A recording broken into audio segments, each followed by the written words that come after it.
Chad, ESPN, in a cost-cutting and cost-saving move, they have fired Samantha Ponder and RG3. There could be more cuts to come by September, according to the New York Post. But RG3, the big name here, because at one point it was said that he had the best audition of anyone at ESPN ever in the history of ESPN. And then he's leapfrogged by Jason Kelsey for Monday Night Countdown. And he was not chosen for the number 2 broadcast crew, I believe, for college football last year. That went to Greg McElroy. And it was thought he was on the outside looking in whenever they brought in Jason Kelsey for the spot that he would be sitting in. But he's out. And so is Sam Ponder, who was the host of Sunday NFL Countdown, and that was pretty much it for her hosting duties. So much like the last go-around where we saw the cuts being made with Susie Colbert and others, those that are still there are going to pick up more work. It's either going to be Laura Rutledge or Greeny that will then take over the spot that Samantha Ponder had for Sunday NFL Countdown. Hutton, my first thought when I saw that RG3 was fired, I was thinking, is this in some way about him gagging on that croissant in the photo? I thought about that. Because it was very vague. It's like he's being fired. It wasn't, the initial report was, he's being fired. We don't really know why, but this could be cost cutting, and now we know it's cost cutting. And when the report is just that you've been fired, the first thing I thought of was him deep-throating that croissant in Paris. He had 2 years left of his deal. Did they not like this? Is this something that ESPN found offensive and decided to fire him? I really would love to have an anonymous source that spoke as highly of me as whoever the hell said it was the greatest audition in ESPN history. I'd love one anonymous source to speak that way of me, because that guy did RG3 a huge favor. When you get that report out there of all the talent that's gone on ESPN. I'm listening to a podcast with Mike Tirico as the guest. You want the exact wording? He's talking about the heyday of ESPN. Yes, go ahead. He was hired 3 years ago after gaining interest from Fox Sports and ESPN. At the time, sources at both networks raved about what they described as one of the best auditions they have ever seen. Coming from RG3's agent, probably said that. He was considered strongly to be ESPN's number 2 college football game analyst with Sean McDonough last season, but the job went to Greg McElroy. It should go to Greg McElroy. He's better at calling games than RG3, my opinion. And I don't think RG3's bad, but well, he was on with Bob Wischusen, I believe. That's his crew. Yeah. RG3's. Yeah. Yeah, it's just, but one of the best auditions. I mean, I listened to this interview with Mike Tirico talking about the heyday of ESPN when he was there on SportsCenter. It was Carl Ravitch and Dan Patrick and Keith Olbermann and Bob Lee and Charlie Steiner. Yeah. And everybody had their own personality. Nobody was faking it. Craig Kilborn, who was a stand-up comic. Rich Eisen, who started out as a stand-up comic and then gets on the air, had his own, dry sense of humor. I forgot all about that. Thinking about all those different personalities, and RG3 is one of the greatest auditions in the history of ESPN. That's a hell of an anonymous quote. So I'd love for anybody to anonymously quote about me in that way. I mean, he's always been considered to be the guy to replace the guy. So he was under consideration at the time to be on Big Noon Kickoff to replace Reggie Bush. That went to Mark Ingram. And so now he had 2 years left on his deal. Ponder had 1. She had a 3-year, $3 million contract, I believe, according to The Athletic. Yeah, so, I mean, she's not busy on social media like RG3 is. Yeah. But she's been very anti-transgender athlete. Yep. And RG3 is not afraid to speak his mind either. Although, Chad, if you have one of the greatest auditions of all time, you can speak your mind much like Pat McAfee does to get away with it. Or now Kirk Herbstreit, who says whatever he wants. There you go. A great example. And told our Dan Dockich he doesn't care anymore, that he'll say whatever he wants. He's reached that point in his career and that status at ESPN where he's probably pretty untouchable at this point. How many did they lay off last time? Was it like 20? Do you remember last year? Do you remember? Yeah, that sounds about right. Do you remember when Sam Ponder, remember when Dave Portnoy and Barstool were hired for like one show? Yes. And they did the one show? Yes. and it was like a van involved in it or something. But then those tweets came out about Portnoy or someone posting about Sam Ponder's baby being ugly, said something about her kid, and Sam Ponder went all over social media bashing ESPN for hiring Barstool. Barstool Van Talk was the name of it. That's it. I knew there was a van involved somewhere. But remember, they fired Barstool. I'm pulling it up now. It aired one episode late night, and then once it aired, Sam Ponder went scorched earth all over Barstool and Portnoy and started reposting the tweets from them about her baby. Yeah, from 3 years earlier. Yeah, and then they got fired. And now Sam Ponder's being let go for cost cutting. Yeah. ESPN management had been trying to thread the line that they were in business with the talent without this getting out publicly. Anyway. Well, maybe Barstool's back in the game now at ESPN. Who knows? It's a new day over there. Barstool Van Talk, one episode. And that episode, Scott Van Pelt went on, I believe. Yeah, it's all of this too is just it's a show of kind of where certain parts of the industry are right now. And ESPN was just too bloated. Yeah. I mean, you can have too much. We've laughed about that before, that everyone who's available seemingly ESPN hires in the sports world, and at some point your desk is too big.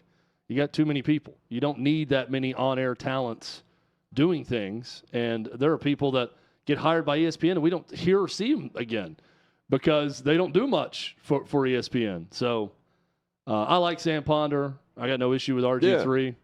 But other than that photo, everything else. And Ponder, I mean, but it's part of it, I guess. Consider what was. Now, correct me if I'm wrong. Once this took place, the Barstool Van Talk, she took over for Berman right after that, right? It was, yes. It was right around the same time. And that was, I mean, you were talking about a staple, an institution. Chris Berman's hosting abilities on game day. That was Sam Ponder's gig. So now it goes to either Greeny or Laura Rutledge, who's already hosting a litany of shows, both of them. What was your favorite Chris Berman nickname of all the nicknames he gave someone? Does one come to mind? I was always fond of Eric Sleeping with Bieniemy. Was one of my favorites from back in the day. That's a good one. Eric Sleeping with Bieniemy. Listen to a podcast of Mike Tirico. I think his was Bert Be Home by 11. Bert by 11, the old pitcher. Man, I remember Stuart Scott more than I remember Chris Berman on the highlight. Chris Berman had some good. Joe Leave It to Baver was another one. The old Philadelphia Phillies closer. See, I can't think of he had some Berman bangers. Without back. He had some bangers. That's all I think We can make fun of Berman all we want, but I mean, the guy introduced shtick to sports broadcasting and comedy in a lot of ways. He's a legend. And he's a trailblazer, that man. And he has, quite the off-air temper. Yeah. As we know. He does. Don't walk in front of the camera. Some great excerpts from some of his broadcasts. Chad, so Jarren Duran, Red Sox, earlier this week, he suspended 2 games, docked about $8,000 in pay, where the money that he was docked went to the Federation of Parents and Friends of Lesbians and Gays. That threw the Jarren Duran gay slur that he uttered while he was at the plate at a fan who was telling him to swing his tennis racket. Tennis racket! You need a tennis racket! So that occurs, and then everyone tries to jump on board, Chad, and act like the apology that was issued afterwards wasn't enough. You know, the grandstanding and the I'm better than you stance on how dare you apologize, how dare you say this, you know, you're against lesbians and gays, throwing around slurs. Yeah, the mayor coming out, I want to have a sit down with them, making it a political thing, the donation to Flag, is that what it is, the organization? Yeah, PFLAG. Yeah. And it's money that goes to support transgender and sports and much more in other issues. It couldn't go to like a food bank. That's what we brought up. But turns out, even after he apologizes, and here's the full apology, and I think he's being contrite.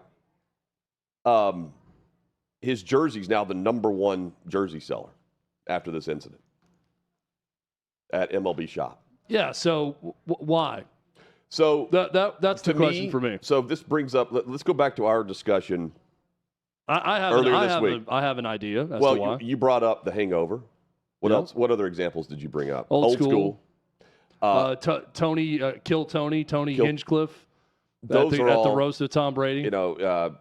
Mentioned as hilarious comedies, and people spend their money to watch that film or films, right? Is this not the same thing? Thinking of it like, if it's going to be okay or accepted in some way as comedy, while you shouldn't throw around gay slurs, an apology can be enough. That's the way I view this. You don't have to jump on board and act like, demand that he's suspended and, all this money, $8,000 worth, has to go to this one organization, instead of going about this the way that any other suspension would be taking place. I think one overreaction spawns other overreactions, and that's what we're having here. We've got a chain of this domino event of overreactions, and I think his jersey being the top seller at the MLB Shop is another overreaction. It's the overreaction to the overreaction of the reaction of what he said. So the mayor, by the way, who's now saying she never requested a sit down or a meeting with Duran. That reporter deleted that tweet. Deleted the tweet, and then the mayor's office, when contacted, I just read a story saying, yeah, we didn't ask to meet with him, which that's good. But when the response is now you're going to be suspended, and oh, by the way, you're going to get fined, and that money, your game check money, is going to go to this organization, that is an overreaction. When you got Joey Cora and the president of the team and everyone like, we've done a lot of great things, but this is just further proof. We got a long way to go. It's a long journey ahead because that we got to make. They're trying to avoid the outrage mob. Yes, but when you lean into the outrage mob that way, like, hey, outrage mob is coming. They got a huge right hook. Exactly. I'm going to put my jaw right out there and take a big lick on the left side of my face, and I'm just going to take it. That's what Cora did. That's what the team has done. Even Duran, to an extent, hey, apologize if you're sorry for it. I'm not going to get on to somebody for an apology. It's a really over-the-top apology from Duran. When you overreact and you lean into the outrage mob even more, that's going to piss off a different group of people that hate the outrage mob. So how do they respond? Well, with their paychecks, with their wallets.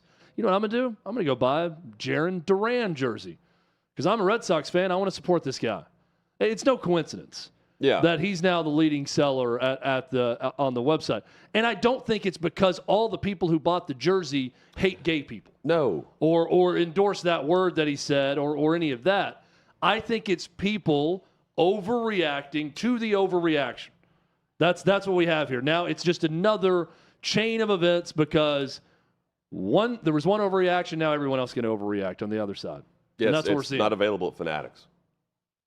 Sold out? Wow. No longer in stock. So, again, you have players who, Chad, Ozuna. I'm assuming there are Braves fans that wear an Ozuna jersey.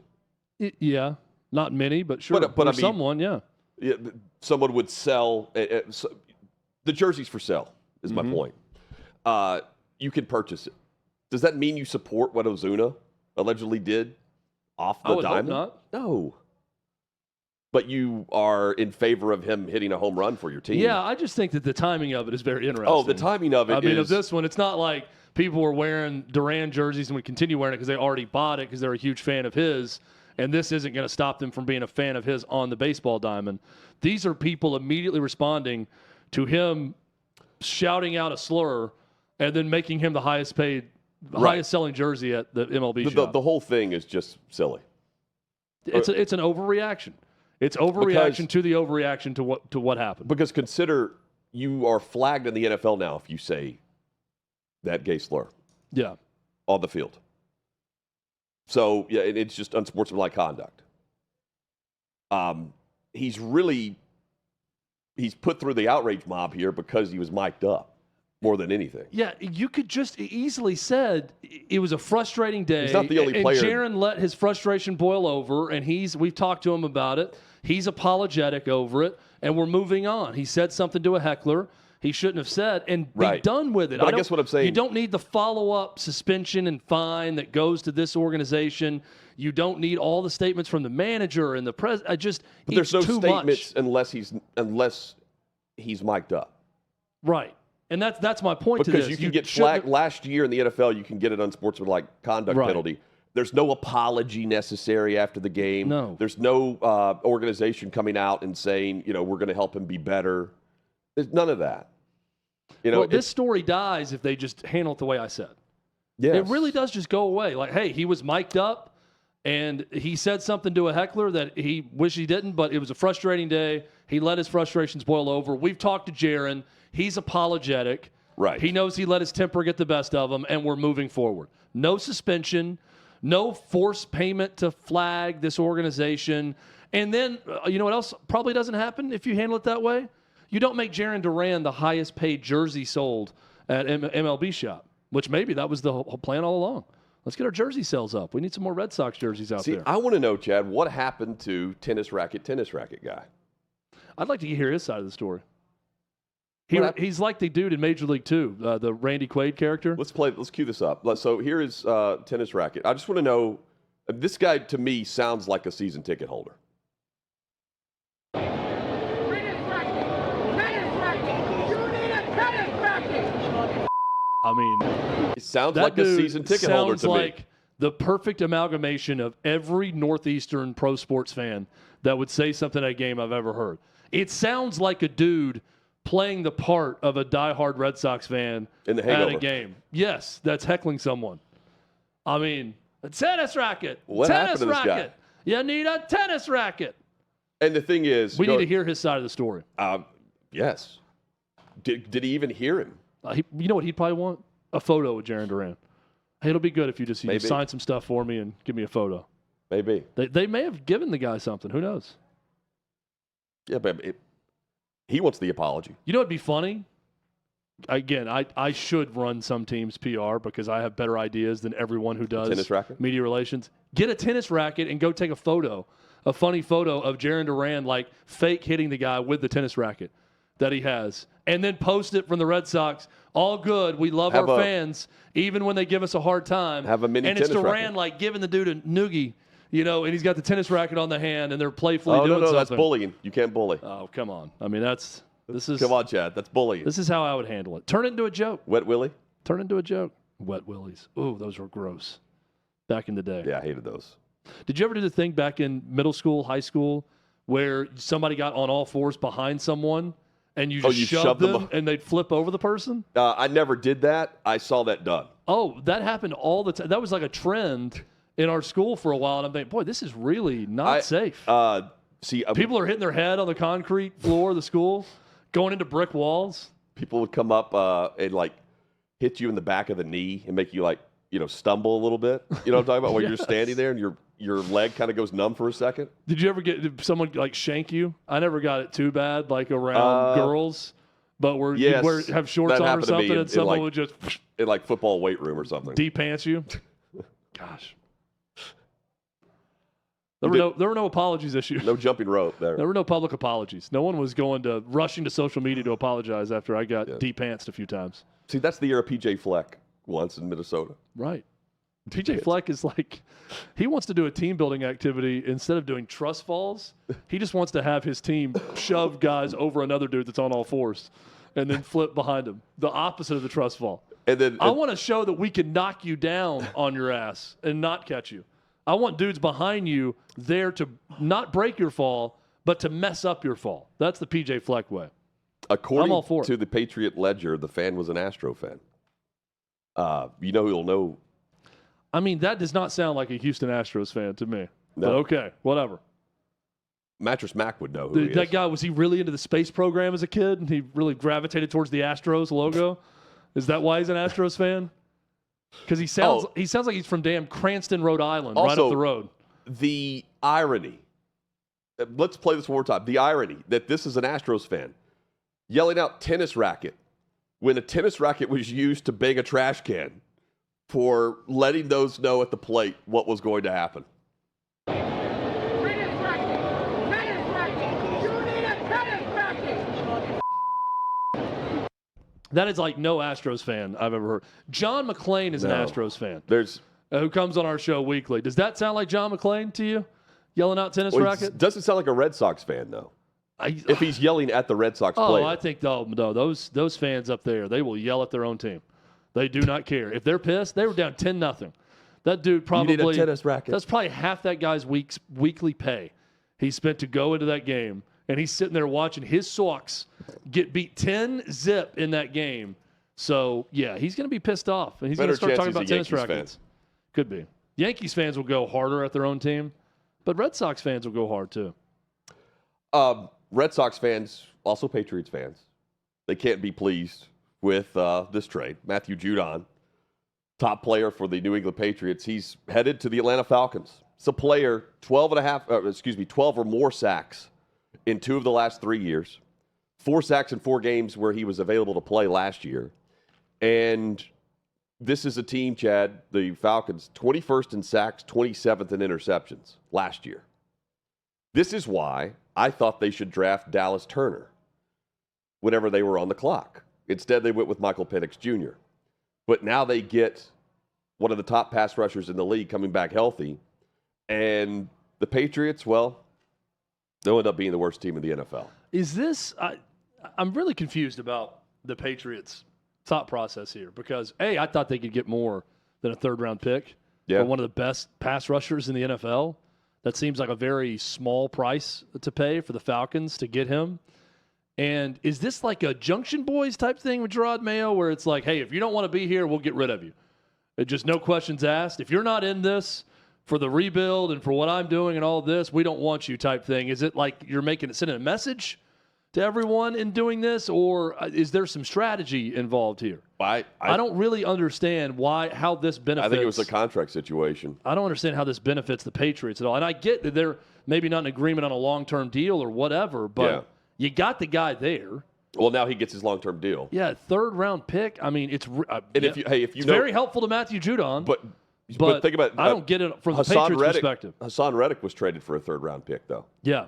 I just don't understand it from the team's perspective when you have drafted and you got the guy that's a great player or they're in your organization.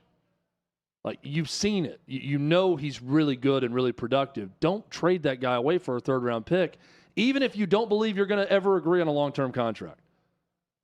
I think teams – I feel 31. Like teams are kind of weak at times with players. This time of year, though, if you're trying to get rid of the player because you're at a stalemate with contractual negotiations and you don't have the leverage on the trade market, you're the one actively trying to get something in return for a player that's disgruntled, and you're a team that's not going to be very good. It's hard to get much more than that. But also consider is this something that the Jets could have done with Reddick? To trade him away?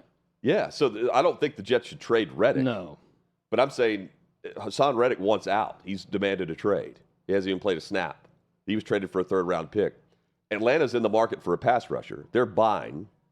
And, this takes the place of that first-round pick. They've got the 31-year-old coming in who averaged 14 sacks per season from the 2021 and 2022 seasons. And he's got 67 or 68 sacks over his 8-year career. Reddick's pretty good, too. We went through his numbers yesterday. 2 pass rushers. And again, if the team knows that you're trying to just deal them for a contract situation, you've given permission at this point for the other organization to negotiate with his agent because they're not going to trade for a player that wouldn't sign with them long term, right? Yeah. So the acquiring team in this case would have more leverage on what they could offer. So we got a chance to speak with Ian O'Connor yesterday, the author of the new book coming out about Aaron Rodgers. I know you're having some allergy issues. You weren't here for that interview. But what Ian said about, and I'm curious to get your thoughts, Hutton, on what this means for the Jets this year. I asked him about Aaron Rodgers, the teammate and the player, and he said overwhelmingly positive were the reviews from everyone he talked to about him in the locker room as one of the guys and as a teammate. He said even the guys who criticized Aaron Rodgers also had some really positive things to say about him. I mean, how could you not? As a teammate and as a quarterback. Last year. And then he was talking about the Jets guys were just overwhelmed with how awesome he was. Yeah. When he got there, he's one of the guys. He was cutting up. Did everything. He immediately made relationships with guys in the locker room. He's giving Sauce Gardner a chain. Yeah, I wonder if that's being replicated right now. Right? You know, we saw him and Garrett Wilson get into it, which is common stuff, and you actually like to see that. Yeah. A little bit of fire, and they're trying to get on the same page. And Garrett Wilson said that too. Yeah, and I like a receiver. I like that. I like a receiver that's got the balls to stand up to Aaron Rodgers. Yes. If he's yelling at him, too. Yes. Like that. If I'm a Jets fan, I feel Devontae good. Adams did that in Green Bay. I feel good about Garrett Wilson and Aaron Rodgers if I'm watching that video. I've got no issue with that at all. But I wonder what the carryover is from last year in terms of Rodgers, the teammate within that locker room, and the leader of that locker room. Because you can't really lead when you're not on the field. So a year ago, he tried, and he helped. Was around. He helped, and he talked. When he was on the sideline, they won those games. That's crazy. I think he had the quote come out about, people need to shut up around here when he was hurt. Talking about loose lips, sink ships Joe type Namath, stuff. Right? Yeah. And everybody needs to hold their water kind of thing when he was hurt. That's fine, and you can set the tone to an extent, but it's difficult to lead from the bench. The only way he did that, though, Chad, hurt. was he kept saying, I'm coming back. I'm ahead of schedule. I'm going to push back. Yeah, and by the way, we were told by Ian O'Connor he was going to be back by Christmas or right before, had they been in contention. Wow. He said, yes, I was on track to be back, but we decided not to when we were out of contention. But I'm just curious about year two. Now he's playing again. So they've gone through the whole roller coaster of Aaron Rodgers in a short amount of time. He arrives. Hard Knocks cameras are there. Everybody loves him. Boy, we got our quarterback, Super Bowl or bust, right? Here we go.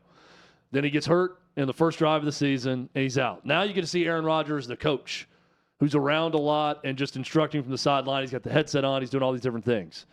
Well, now he's back. So the roller coaster continues. Now there's this big book being written about him. He was flirting with the idea of running for vice president on a ticket going into the season. But other than two practices in minicamp, he's been there. Yeah, I'm really interested to see how this all works out this year. Speaking of diva receivers, Antonio Brown goes above and beyond diva description. If you haven't seen his social media account, he uses the hashtag CTESPN. He's not issuing any apologies either for stuff he writes. No, he's not. No apologies. He uses the hashtag CTESPN. And here is Antonio Brown and Le'Veon Bell on Complex discussing whether or not they believe they have CTE. Afterwards? Yeah. Do you think I got CTE?